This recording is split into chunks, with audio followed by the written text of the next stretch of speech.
Hello students, आप सबका हमारे चैनल S4E क्लासेस में स्वागत है। आज इस लेक्चर में हम लोग क्लास 12th का जो हमने चैप्टर स्टार्ट किया है करंट इलेक्ट्रिसिटी, उसे हम डिस्कस करेंगे। तो चलिए शुरू करते हैं हमारा आज का लेक्चर शुरू करने से पहले अगर आपने हमारे चैनल को सब्सक्राइब नहीं किया है तो जल्दी से जल्दी हमारे चैनल को सब्सक्राइब कीजिए ताकि आपको आने वाली सारी की सारी अपडेट्स जो है वो मिल सके। तो आज हमारे इस टॉपिक में हम लोग क्या क्या पढ़ेंगे। सबसे पहले हमारा एक ओवरव्यू मैंने आपको लिखा हुआ है। सबसे पहले हमारे पास रहेगा कि आखिर रेजिस्टर्स होते क्या है।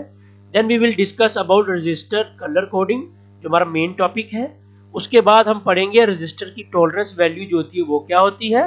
कुछ एग्जांपल्स और न्यूमेरिकल मैंने इसमें सॉल्व किए हैं, उसके बाद हम वो डिस्कस करेंगे। Then we will end up in conclusion. तो हमारा जो कलर कोडिंग वाला जो पार्ट होगा वो खत्म हो जाएगा। इसके बाद हम जूल्स लॉ ऑफ हीटिंग थोड़ा सा डिस्कस करेंगे and then we will proceed to the power. तो चलिए शुरू करते हैं। तो सबसे पहले हमारे पास एक क्वेश्चन आता है that what do you understand by register. देखिए रेजिस्टर आप लोग चैप्टर में स्टार्टिंग में आप लोगों ने पढ़ लिया था कि रेजिस्टेंस या रेजिस्टर एक ऐसी डिवाइस होती है जहाँ एक कंपोनेंट होता है जो क्या करता है, करंट के फ्लो को क्या कर देता है, आपका स्लो डाउन कर देता है, या फिर इलेक्ट्रॉन के फ्लो को क्या कर देता है, वो लिमिट कर देता है किसी सर्किट में। तो ये इसकी छोटी सी डेफिनेशन है दैट रेजिस्टर जो एक सर्किट कंपोनेंट होता है जो क्या करता है, लिमिट कर देता है आपका फ्लो ऑफ इलेक्ट्रॉन्स को। ठीक है, अगर आप आपके सामने देख पा रहे होंगे तो आपके सामने क्या है, मैंने एक रेजिस्टर जो है वो ड्रॉ किया हुआ है जिसके ऊपर आपके सामने जो है वो 4 बैंड लगे हुए हैं, number 1, number 2, number 3 and number 4। First जो बैंड है जिसका ब्लू इन कलर है तो उसे लोग फर्स्ट सिग्निफिकेंट फिगर कहते हैं, जहां लोग उसे कहते हैं फर्स्ट बैंड। ठीक है, डायग्राम में सारा लिखा हुआ है अगर आप ध्यान से पढ़ पा रहे हो तो। Number 2 is the red band जिसमें सेकंड डिजिट जो होता है वो रेजिस्टेंस का होता है। हालांकि जो ये रजिस्टर जो है ये आपके सामने लिखा हुआ है 62 ओम प्लस माइनस 5% का, बट ये आया कैसे है ये इसी का टॉपिक है। द थर्ड बैंड जो कि ब्लैक इन कलर में है, ये एक मल्टीप्लायर फैक्टर होता है जो इसके साथ क्या होता है, मल्टीप्लाई होता है। और द फोर्थ वन जो कि येलो इन कलर में आपको दिखाई दे रहा है, ये होती है इसकी टॉलरेंस पावर। ठीक है, तो इसी में हम लोग डिस्कस करेंगे। तो चलिए आगे शुरू करते हैं। तो सेम रजिस्टर जो है वो आपके सामने देखा गया है। देखिए इसमें जो ये ब्लू बैंड आपको दिखाई दे रहा है ये आपको देगा इसकी फर्स्ट सिग्निफिकेंट फिगर जो यहाँ पर क्या है 6 है। ठीक है, एंड द रेड जो कि सेकंड डिजिट है वो आपको देगा सेकंड सिग्निफिकेंट फिगर जो यहाँ पर क्या है 2 है। ठीक है, एंड द थर्ड जो होगा जो कि मल्टीप्लायर होगा, ये क्या होगा, इन दोनों को कॉम्बिनेशन करने के बाद एक फैक्टर मल्टीप्लाई करके आएगा जो कि 10 रेज़ टू पावर में होगा। पावर कुछ भी हो सकती है, वो कौन से कलर के हिसाब से होगी मैं आपको बताऊंगा। तो जैसा कि हम लोग पढ़ रहे थे, जो थर्ड बैंड आपका होगा, थर्ड बैंड जो यहाँ पर ब्लैक इन कलर में है, वो एक मल्टीप्लायर फैक्टर होगा जो कि 10 रेज़ टू पावर में जाएगा। अब जाएगा कितना, ये हम इसके बाद एक टेबल पढ़ेंगे, उससे आपको जो है वो नॉलेज हो जाएगी। एंड द फोर्थ बैंड जो होगा इसका, जो कि यहाँ पर येलो इन कलर में है, वो होगा इसकी टॉलरेंस पावर। ठीक है, तो चलिए देखते हैं कि क्या क्या चीजें हैं ये। तो आपके सामने जो है वो रजिस्टर की जो कलर कोडिंग रहती है उसका एक टेबल जो है यहाँ पर बनाया गया है। अगर आप देख पा रहे हो ध्यान से तो इसमें कलर आपने जो है फॉर्मेट जो है वो चेंज नहीं करना है। तो डियर स्टूडेंट्स, आप लोगों ने जो कलर का जो ये फॉर्मेट जो जैसे लिखा गया है वैसे का वैसा ही होना चाहिए। याद करने के लिए इसकी शॉर्ट ट्रिक है B B Roy, great Britain very good wife, ये आपने याद रख लेनी है। बी फॉर ब्लैक यहाँ पे सामने होगा, B for brown and then for red and then orange, then yellow, green, blue, violet, grey, white, gold तक जो है ये कोड चलेगा आपका, उसके बाद नहीं चलेगा। सिल्वर और जो आपका नन रहेगा आप बोल सकते हो वो अलग रहेंगे इसके अंदर। ठीक है, तो इस तरह से आपने फॉर्मेट याद कर लेना है। अगर इनमें से कोई कलर जो है वो फर्स्ट बैंड का होता है ब्लैक का, तो फर्स्ट बैंड की जगह आ जाएगा 0। अगर ब्राउन का होता है तो आ जाएगा 1, अगर रेड होता है तो आ जाएगा 2, अगर ऑरेंज होता है तो आ जाएगा 3, अगर येलो होता है तो आ जाएगा 4। इसी तरह से अगर ग्रीन, ब्लू, वायलेट होगा उसके रिस्पेक्ट में जो कलर लिखा गया है वो आ जाएगा। और सिमिलरली बिल्कुल सेम टू सेम आपने देखा होगा कि अगर आपका पहला कलर ब्लैक है तो उसका सेकंड भी ब्लैक ही होगा। यानी आप एक ट्रिक लगा सकते हो, अगर आपका सेम कलर के बैंड आते हैं तो फर्स्ट और सेकंड डिजिट जो होगा वो क्या होंगे, सेम होंगे। ठीक है, एंड द थर्ड वन की अगर बात करूं तो थर्ड वन में आप दोबारा गैस लगा सकते हो कि अगर तीनों स्ट्रैप्स जो हैं वो ब्लैक इन कलर के हैं तो भाई 0 0 इंटू 10⁻V0 तो 1 आपका आ जाएगा, तो आपको याद भी हो जाएगा इजीली। तो ये आपने टेबल जो है वो अपने दिमाग में रखना है जब आप रजिस्टर की जो है वो वैल्यू निकाल रहे हैं, ठीक है।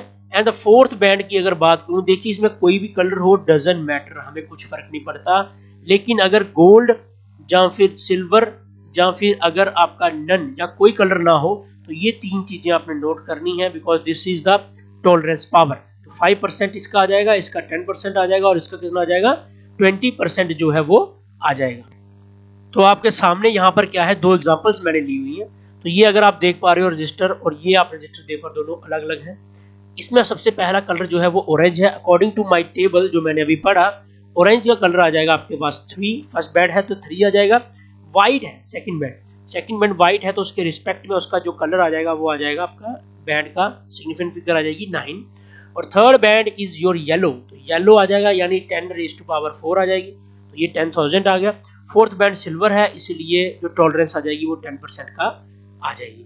इसी तरह जब हम इसको लिखेंगे तो 3 आ जाएगा सबसे पहले, उसके बाद आएगा आपका 9, फिर देन मल्टीप्लाई वाला फैक्टर यानी 10⁻⁴ आपका 4, देन प्लस माइनस 10% आ जाएगा। ये रहा आपका वो रजिस्टर की वैल्यू जो कि 39 किलो ओम्स प्लस माइनस 10% है। सिमिलरली बिल्कुल सेम प्रोसीजर से ये वाला है, अगर आप इसको देख पा रहे हो टेबल के हिसाब से देखिए आपको समझ लग जाएगी, ठीक है। So next we have what is you understand by a tolerance. देखिए रजिस्टर की जो हमारी पहली केस की बात करूंगा, जो हमारे पहले केस में जो वैल्यू आई है वो वी हैव टॉलरेंस हम निकालने वाले हैं, टॉलरेंस पावर कितनी हुई। तो अभी हमने रजिस्टर की जो वैल्यू निकाली वो हमारे पास आई 39 किलो ओम प्लस माइनस 10%। अब इसकी निकालनी है टॉलरेंस जो लिमिटाइज कर देगा रेजिस्टेंस को कहां से कहां तक। अगर मिनिमम वैल्यू की मैं बात करूं तो इसमें से हम माइनस 10% जो है वो कर लेंगे। 39 किलो ओम्स में जब आप 10% माइनस करोगे तो आपके पास 35.1 किलो ओम जो है रेजिस्टेंस की वैल्यू आ जाएगी। और जब आप मैक्सिमाइज करोगे यानी प्लस 10% करोगे उसके अंदर तो आपके पास आ जाएगा 49.2 किलो ओम। तो ये जहां से लेके यहां तक जो है वो रजिस्टर की वैल्यू हो सकती है, वो सारी की सारी इसमें चलेगी। सिमिलरली सेम केस जो है वो यहाँ पर रिपीट किया गया है ताकि आप लोगों को समझ लग जाए जो एग्जाम्पल हमने साथ में इसके ली थी। So at last we have what are the conclusions. तो इस सब को पढ़ने के बाद हमारे पास क्या कंक्लूजन लिखता है, मैंने दो क्वेश्चन यहाँ पर लिखे हुए हैं। पहला ये कि हम लोग कलर कोडिंग जो है वो रजिस्टर के अंदर यूज क्यों करते हैं, ताकि हम रजिस्टर को अच्छे से पहचान सकें कि भाई इसकी कितनी ओम की रेजिस्टेंस है, कितनी इसकी वैल्यू है, इसीलिए हम लोग कलर कोडिंग जो है वो इस्तेमाल करते हैं। सेकेंड पार्ट कि आप इसको करने से आप किसी भी रजिस्टर को अगर कलर कोडिंग की गई है तो आप उससे क्या कर सकते हो, उस रेजिस्टेंस की जो है वो वैल्यू मजे से निकाल सकते हो बिना किसी परेशानी के, और रेजिस्टेंस की वैल्यू जो है वो मजे से निकल जाएगी आपकी। तो नेक्स्ट हमारे पास क्या है, हीटिंग इफेक्ट्स ऑफ करंट है जो कि आपने 10th क्लास में रिवाइज किया हुआ है। हम थोड़ा सा इसको ओवरव्यू करेंगे कि हीटिंग करंट जो है वो हीटिंग इफेक्ट कब जनरेट करता है। देखिए स्टूडेंट्स, जब भी आप इलेक्ट्रिक करंट किसी कंडक्टर में से पास करवाते हो, इसकी वजह से वो जो चीज होती है थोड़ी बहुत हॉट हो जाती है, इसे लोग कहते हैं भाई करंट ने क्या कर दिया, करंट की वजह से क्या हुआ, वो हीटिंग जो है आ जाती है, और इसे लोग कहते हैं जॉउल्स हीटिंग। आप यही फिनोमिना जो है वो इलेक्ट्रिक हीटर में लगता है, इलेक्ट्रिक बल्ब में लगता है, ठीक है कि नहीं। आप कोई भी अप्लायंसेस अगर घर वाला देख रहे हो, कुछ देर चलने के बाद वो हीटअप हो जाता है, तो उसे लोग कहते हैं कि इलेक्ट्रिक करंट का ये है हीटिंग इफेक्ट है। इलेक्ट्रिक करंट ने जी चीज जो है वो गर्म करती है, जो कि हम आज यही पढ़ेंगे। Next we have what are the various causes of heating effects, कि जो ये हीटिंग इफेक्ट बन रहा है इसका कॉज क्या है। अगर मैं कॉज की बात करूं तो डियर स्टूडेंट्स, जब आप किसी बैटरी के साथ, मैंने यहाँ पर एग्जांपल लिए, बैटरी के साथ आपने कंडक्टर जो है वो कनेक्ट किया है, आपने उसके एंड जो है वो कनेक्टेड किए हैं बैटरी से, एक इलेक्ट्रिक फील्ड उसके अंदर सेटअप हो जाती है कंडक्टर के अंदर। और जो फ्री इलेक्ट्रॉन जो कि हमने पहले पढ़े थे ड्रिफ्ट वेलोसिटी, अगर आपको याद हो, तो फ्री इलेक्ट्रॉन जो होते हैं कंडक्टर के अंदर वो क्या होते हैं, एसिलेटेड हो जाते हैं। आपको याद होगा मैंने इस तरह से डायग्राम बनाई थी कंडक्टर की। यहाँ मैंने बोला था कि अगर आप इलेक्ट्रिक फील्ड लगाते हो तो इलेक्ट्रिक फील्ड की डायरेक्शन ये वाली होगी, जो कि इस साइड को होगी, और जो इलेक्ट्रॉन होंगे वो आपको इस साइड को फ्लो कर रहे थे, इस साइड को। तो अपोजिट जाते हैं और ये एक्सीलरेट होना स्टार्ट होते हैं क्योंकि इलेक्ट्रिक फील्ड लग जाती है। इलेक्ट्रिक फील्ड लगने से जो अंदर वैलेंस इलेक्ट्रॉन पड़े होते हैं इनके साथ ये टकराते हैं। टकराने के बाद इनके अंदर कोलिजन्स होते हैं और ये अपनी काइनेटिक एनर्जी जो है वो ट्रांसफर करते हैं। इसकी वजह से जो है कंडक्टर के अंदर एक आपका हीट अप हो जाता है, यानी कंडक्टर का टेम्परेचर जो है वो राइज अप कर जाता है। This is the basic factor जो रिस्पॉन्सिबल रहता है किसी भी करंट का जो है वो हीटिंग इफेक्ट करने के लिए। Next we have important question है, ये पेपर में 3 मार्क्स का जो है वो पेपर में पूछते हैं ये। तो heat produce by electric current, या फिर हम इसे बोलते हैं जॉल्स लॉ ऑफ हीटिंग। समझने के लिए इसमें मैंने क्या किया है, एक कंडक्टर लिया है जिसके 2 एंड है हमारे पास, एक एंड ए है एक एंड बी है। एक बैटरी जो है वो पोटेंशियल V जो है वो प्रोवाइड करवा रही है और इस पूरे सर्किट के अंदर I करंट जो है वो फ्लो कर रहा है। डायरेक्शन आपके सामने दी हुई है। तो इसके अंदर जो चार्ज ट्रांसफर होगा कंडक्टर में टाइम t में, वो किसके बराबर होगा, according to definition of current I equals to जो होता है वो होता है Q बाई T के बराबर। ठीक है, तो यहाँ से हम Q की वैल्यू निकालेंगे, Q equals to IT। This is equation number 1 हमारी बन जाएगी। तो ये जो चार्ज हमने सप्लाई किया है, इस चार्ज को सप्लाई करने के लिए कुछ अमाउंट ऑफ वर्क डन हमारा लगा होगा, या एनर्जी जो हमने सप्लाई की है वो लगी होगी किसी चार्ज को A पॉइंट से लेके B पॉइंट में ले जाने के लिए।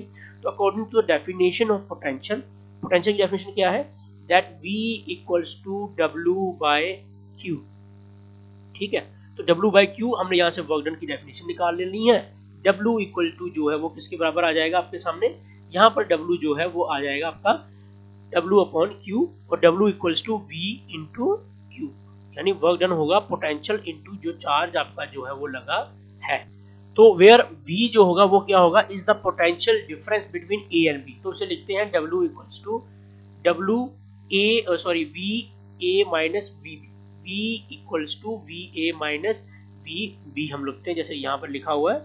उसके बाद हम क्या करेंगे, यहाँ हमारे पास क्या बन जाएगा, जो W होगा वो V इंटू IT बन जाएगा। समझ रहे हैं कैसे, V Q था तो Q की वैल्यू लगाई, I इंटू T जो है वो बन गया। तो W equals to V into I into T। लेकिन अकॉर्डिंग टू ओम्स लॉ हमारे पास क्या है, V इक्वल्स टू IR के बराबर है, तो यहाँ हम इसकी वैल्यू पुट कर देंगे। तो W equal to I square RT जो है वो बन जाएगा। लेकिन according to Ohm's law also I equals to V by R के बराबर होता है, तो work done equal to V square by R जो है वो T बन जाएगा। This is our amount of work done. जब amount of heat work done या फिर चार्ज जो लगा आपका, एनर्जी जो सब्स्टिट्यूट हुई, वो इसकी वैल्यू आ जाएगी। अगर हम ऐसा माने कि जो एनर्जी आपने सप्लाइड की है सोर्स को, वो हीट की फॉर्म में निकली है, तो हीट की फॉर्म में निकली है तो यही वर्क डन जो होगा वो हीट की टर्म में चला जाएगा। आप इसको यहाँ से ले सकते हो, W equal to H equal to V into I into T। दोबारा ओम्स लॉ लगा के I स्क्वायर RT, और सेकंड दोबारा लगा के I equals to V by R आप लगाते हो, तो आपके पास क्या बन जाएगा, V square upon R into T। This is your joules law of heating. ठीक है, और इस लॉ से हमें क्या पता चलता है कि द हीट प्रोड्यूस जो होती है वो डायरेक्टली प्रोपोर्शनल टू होती है करंट के स्क्वायर को, और रेजिस्टेंस को डायरेक्टली प्रोपोर्शनल होती है, and the time for which the current flow in the conductor. ठीक है, सो नेक्स्ट हमारा आज इस लेक्चर का लास्ट टॉपिक जो है वो है what do you understand by electric power. देखिए friends, the rate at which the work is done is known as power. तो power equal to W by T आपकी डेफिनेशन यहाँ से बन जाएगी। ठीक है, तो इसे लोग कहते हैं इलेक्ट्रिक पावर। इलेक्ट्रिक पावर जो है इसे 2 टाइप्स में डिवाइड किया गया है। एक हमारे पास AC पावर होती है, एक हमारे पास DC पावर होती है। AC पावर से जो आपके होम अप्लायंसेस वगैरह जो है वो चलते हैं। DC पावर में आपका जो मोबाइल वगैरह है घर का वो चार्ज होता है, और काफी सारे appliances. So we have electric power की जो हमारी मैथमेटिकल डेरिवेशन, जहां आप बोल सकते हो फॉर्मूला क्या बन जाएगा, electric power is defined as the ratio of work done in an electric current per unit time जो है वो बन जाएगा। तो P इक्वल्स टू, देखिए VIT आया कैसे, बिकॉज P इक्वल टू हमारे पास था W अपॉन T। ठीक है, तो W की डेफिनेशन आपको पता है, V इंटू Q, Q की जगह क्या आ जाएगा, IT according to definition of current. ठीक है, T और T यहाँ से कैंसिल हो जाएंगे तो VI बन जाएगा, और according to Ohm's law V equal to IR। तो आप यहाँ से फॉर्मूला लगा के दोबारा I इंटू R स्क्वायर बन जाएगा। दोबारा आप फॉर्मूला लगाओगे एक बार ओम्स लॉ का, तो बन जाएगा V स्क्वायर बाय R। तो ये आपका पावर में आपकी डेफिनेशन जो है इस टर्म में दे सकते हो। यहाँ जो V है वो वोल्टेज है आपकी वोल्ट में, I जो है वो करंट है एम्पियर में, R is the resistance offered by the power devices में, T जो होगा वो टाइम होगा सेकंड्स में, और P जो होगी वो पावर होगी किसमें, वाट्स में। बिल्कुल सही। ठीक है, अगर मैं यूनिट्स की बात करूं तो डियर स्टूडेंट्स, इसकी जो यूनिट हम लोग यूज करते हैं दैट इज इलेक्ट्रिकल पावर की जो यूनिट हम यूज करते हैं उसे लोग कहते हैं वाट। अगर आपका डेफिनेशन के हिसाब से अगर आपका वोल्टेज जो है वो 1 वोल्ट होती है एंड करंट जो है वो 1 एम्पियर होता है, तब ही पावर को जो है वो 1 वाट बोला जाएगा। ऐसे the power consumed in an electrical circuit, उसे आप 1 वाट कह सकते हो अगर 1 एम्पियर करंट जो है वो फ्लो कर रहा है सर्किट में, जब आप पोटेंशियल डिफरेंस जो है 1 वोल्ट का उसके अक्रॉस अप्लाई करते हो। इससे जो कमर्शियल यूनिट इसकी जो यूज की जाती है बड़े पैमाने पे, उसे लोग कहते हैं किलोवाट। किलोवाट देखिए ध्यान रखना आपने, किलो का के स्मॉल और डब्ल्यू जो है वो कैपिटल, और 1 किलोवाट जो होता है वो आपका 1000 वाट के जो है वो बराबर होता है। तो मुझे उम्मीद है कि आपको आज वाला लेक्चर हमारा अच्छा लगा होगा। तो आप हमारे आगे और लेक्चर सुनने के लिए हमारे चैनल को सब्सक्राइब कीजिए। हम आपके सामने जल्दी ही हम लोग जेके एसएसबी क्लास 4 का कोर्स लेके आ रहे हैं, आपको अपडेट दे दी जाएगी। Thanks for watching our video. Stay home, stay safe.